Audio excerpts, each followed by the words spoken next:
Almost 2 months ago, social media was flooded with photos from Michael Rubin's 4th of July all-white party in the Hamptons. Even brought together A-list celebrities.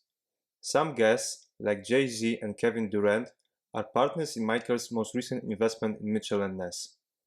Michael is one of e-commerce OGs. In 2011, he sold JSI Commerce to eBay and currently focuses on Fanatics, one of the most interesting e-commerce and sports story, valued at more than $30 billion. Michael grew up in Pennsylvania, where he started a ski tuning shop in his parents' basement when he was 12. He used $2,500 in bar mitzvah money as seed capital. By the age of 16, he was $120,000 in debt, and he was able to settle with his creditors using a loan from his father.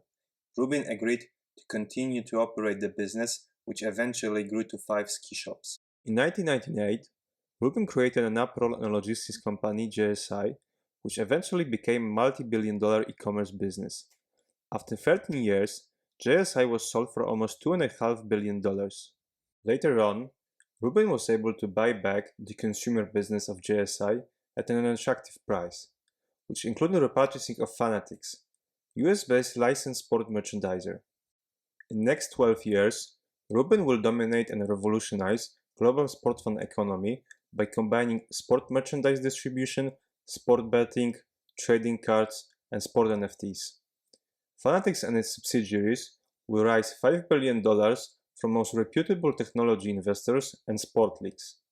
The company will pursue various acquisitions worldwide and became one of the biggest names in sport industry with global partnerships with biggest brands, sport leagues, and major clubs. Sport market value exceeds $500 billion. Digital viewership from over-the-top media, social media, and highlights is rapidly growing. Sport right values are also on the rise. New types of bundle proposition like DAZN emerge. There's also significant commercial monetization gap between established leagues like NFL and emerging sport categories. There is a lot going on in sport market, but third-party distribution of sport merchandise is rarely associated with disruption. A couple of years ago, online penetration in sport merchandise distribution was relatively low compared to other categories, as a huge chunk of transactions was done in physical stores. For years, biggest sport brands relied on various external distributors, sport-focused retailers, discount chains, and global marketplaces. Scale-wise, market is dominated by multi-category sport merchandise distributors like Dick's or Decathlon. These businesses often offer both third-party and private label products, but do not produce products for brands. Some of the biggest distribution names in the industry have been underperforming. They also came up short when benchmarked against biggest brands like Nike in terms of overall customer experience and ability to monetize and engage their customer base. There is one emerging category of specialized distributors focusing on one category, as in case of premium soccer gear. They are quite impressive in building loyalty and engagement with their customers, but fail to establish global presence.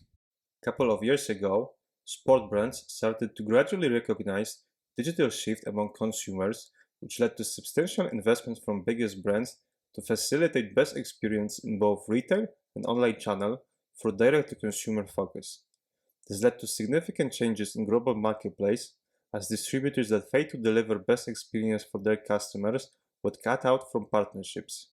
This was a perfect environment for disruption, as brands were looking to strengthen their relationships with best distributors that offer something beyond pure distribution. At the same time, consumers were in demand for customer-centric platforms with access to the latest products at speed, such as Fanatics. Fanatics' core e-commerce business offers licensed fan gear, jerseys, lifestyle and streetwear products for the largest disciplines like basketball, soccer, and football. The vertical commerce model provides them with full control over designing, production, and distribution of their own exclusive merchandise. This allows Fanatics to sell unique products that cannot be commoditized. This is especially important considering my previous comments on relationship between distributors and brands. Brands search for unique partnerships that go beyond typical distribution. The idea for vertical commerce came when Michael recognized that marketplaces would eventually come to dominate e-commerce and competitors would need to differentiate. Here is an interesting quote from Michael. People ask me all the time what made us so successful, and I say we owe it to Amazon and Alibaba, because we had so much respect for what they are doing, and we knew that if we didn't completely differentiate ourselves, we would be dead. Vertical commerce model enabled Fanatics to take a fast fashion approach to sports merchandise distribution. But in order to do that, Fanatics required to have a very strong relationship with brands and sport leagues. Managing relationship with biggest brand is not that easy in itself, so managing it across different disciplines and geographies is an enormous challenge. But so far, this element was one of the most impressive parts of Fanatics' story. In 2011, Fanatics announced a 10-year deal with Nike, the NFL, and MLB that granted Fanatics the rights to design, manufacture, and distribute all Nike fan gear sold at retail for both leagues. It's not uncommon to sign such a long-term deal for distributor. Brands have very strict policy and lay down various requirements for cooperation with distributors. Other distributors lack design and manufacturing capabilities, which puts Fanatics ahead of the competition when working with brands and leagues. In 2015, NBA announced a multi-year partnership with Fanatics to operate its flagship store in New York. Fanatics also operates the NBA official online store. In 2016, NFL and Fanatics agreed to a new long-term extension to operate official NFL online shop. Fanatics also replaced Nike as the largest maker and seller of player merchandise in 2017. In total, Fanatics operates more than 300 online and offline stores for their partners. E-commerce and sport is all about the speed and the vertical capabilities allow Fanatics to respond quickly to hot market opportunities when some of its competitors suffer from understock and overstock issues. Fanatics has the whole team that studies the key market trends and events, as well as leverages machine learning to better serve their clients at speed. Fanatics wants to immediately fill any void. Recently, they started promoting Messi jersey when he joined Inter Miami and started scoring impressive goals. 2 years ago, when he joined PSG, they added his jersey to store just 2 days after transfer announcement, which allowed to address tremendous demand for this blockbuster trade at that time. They had production capabilities in place to tackle this challenge, while other distributors were waiting for their jersey stock from brands. Here is an interesting quote that describes it best. Fanatics has started winning contracts with leagues to produce fan gear, from fleeces to hats to replica jerseys. This is the merch that us, non-athletes, wear to show our allegiance to a team. Because Fanatics knows which athletes and what items people are searching for across all the properties it manages, it can produce exactly what fans are after. If people are searching for New Jersey Devils green snapback hat and none exists, Fanatics could move quickly to fill that void.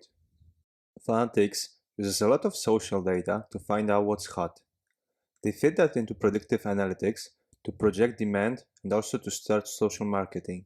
So whenever there is an upcoming milestone event, they are prepared ahead of time, and also thanks to own production capabilities, they are able to manufacture certain products like jersey before peak demand. So before big event, like LeBron reaching NBA all-time scoring record or Tom Brady reaching milestone touchdown, Fanatics will design and produce certain stock of jersey. Fanatics generates 80% of its traffic from mobile, which is typically a best channel for audience engagement. So if there is a big news, Fanatics will be able to efficiently communicate it to their customers.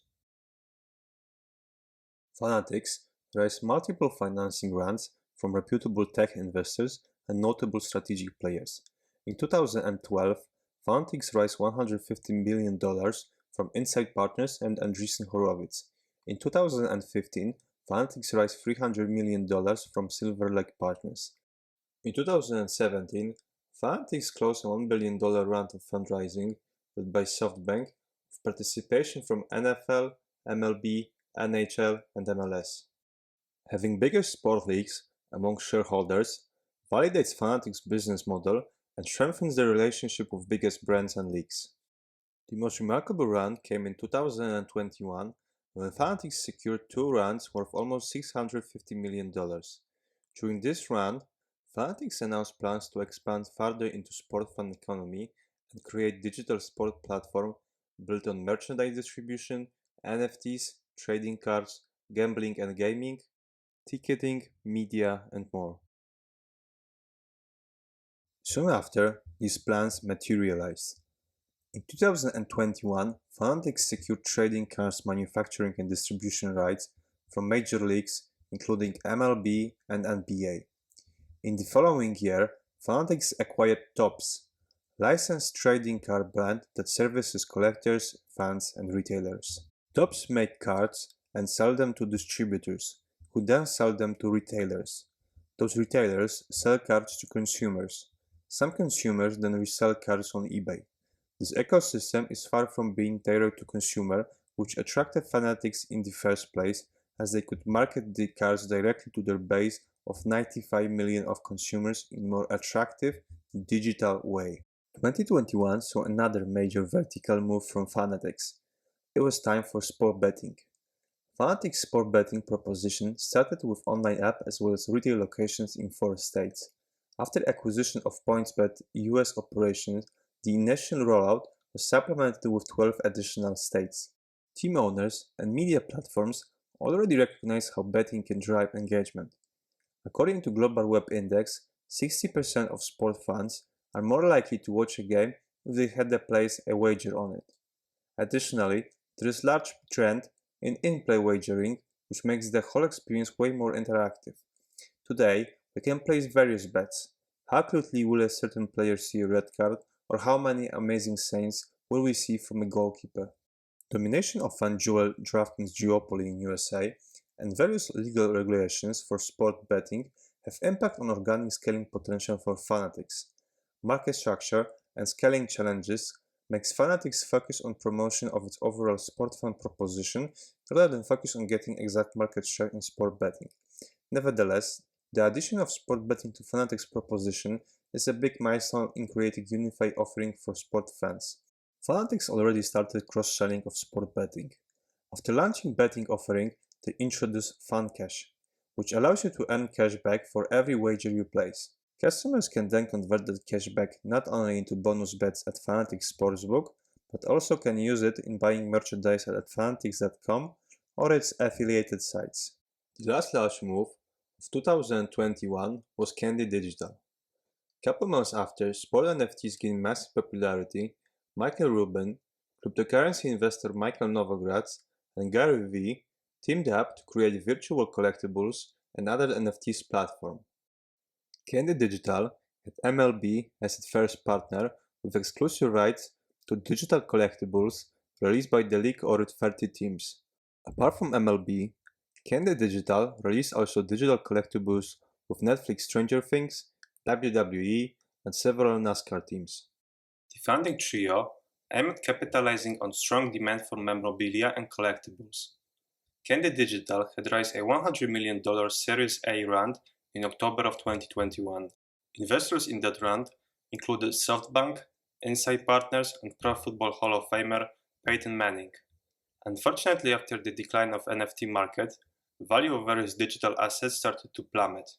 In 2023, Fanatics divested its 60% stake to an investment group led by Galaxy Digital, the crypto merchant bank led by Mike Novogratz, which was the other original founding shareholder. In 2023, after expanding in merchandising, collectibles, betting, and NFTs, Fanatics decided to follow hot trends in e-commerce as well as direct-to-consumer businesses and start live shopping experience by connecting sellers, creators, and fans via gamified live stream. Individual collectors or small card collecting clubs that are active during live breaks of sport events in Fanatics app.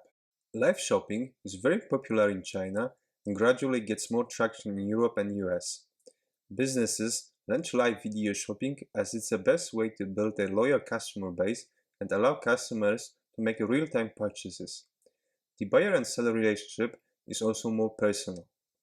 Live shopping decreases return rates, which is a key challenge in scaling e-commerce businesses. Bambuser, one of the most popular live shopping software vendor, posts their software to facilitate 4 times higher engagement than Instagram, 3 times longer session than traditional e-commerce, and provide 10 times higher conversion than traditional e-commerce. Fanatics Live will allow fans to purchase sport collectibles and merchandise while also watching exclusive content.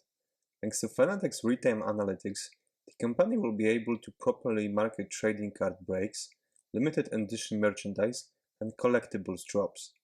Another major feature will be on-location streams with most popular athletes and entertainers. Existing Fanatics customer data will allow to only showcase curated content based on fan interests.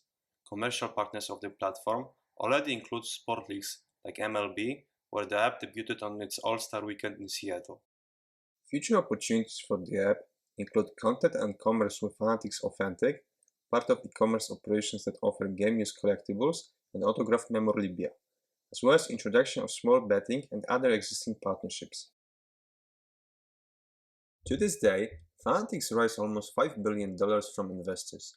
Historically, investors in Fanatics included the biggest tech funds like Silver Lake, Clear Lake, and SoftBank, the most remarkable VC funds like Andreessen Horowitz and Insight Partners, the biggest sport leagues like NFL, MLB, and NHL. Most recent rounds were defined as rounds dedicated for acquisitions. One of the most interesting M&A partnerships that generated the most media buzz was investment in Mitchell & Ness. In 2022, Fanatics acquired 75% stake in Mitchell & Ness.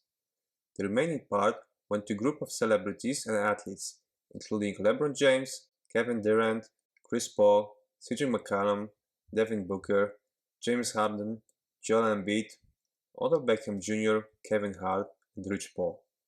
Mitchell & Ness continues to operate as a separate, distinct brand with the Fanatics Commerce division, which supplements Fanatics' core merchandising offering. When talking about betting, I mentioned $200 million acquisition of US operation of PointsBet and $500 million acquisition of Topps trading cards and collectibles business. But Fanatics made numerous other interesting transactions worldwide, mostly aimed at increasing international footprint.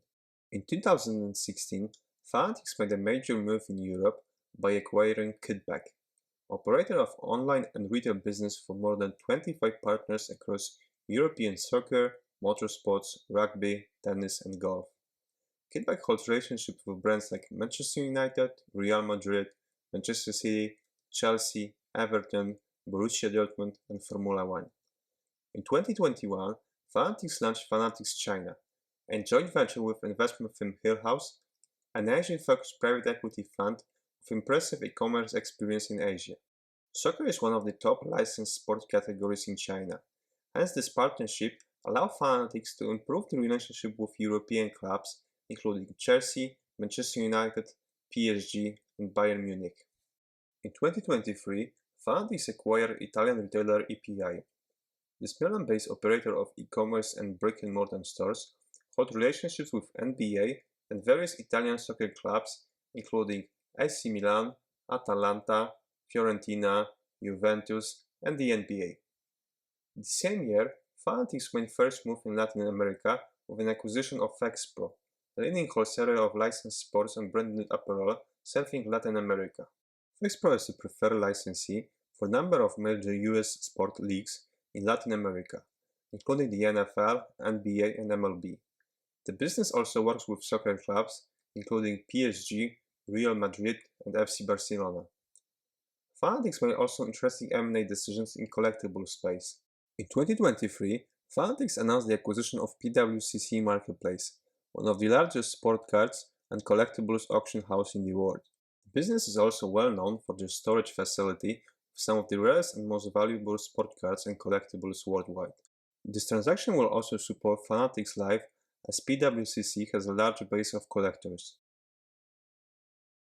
Revenue for Fanatics without upcoming trading card rights will be approximately $8 billion for 2023, which translates into 3 times revenue growth since 2020. Fanatics is a solid IPO candidate for upcoming months or years. The business still barely scratched the surface of live shopping, started collectibles and betting just 2 years ago, and has plenty of growth outside US, So it will be really interesting to follow Michael's and Fanatics' story.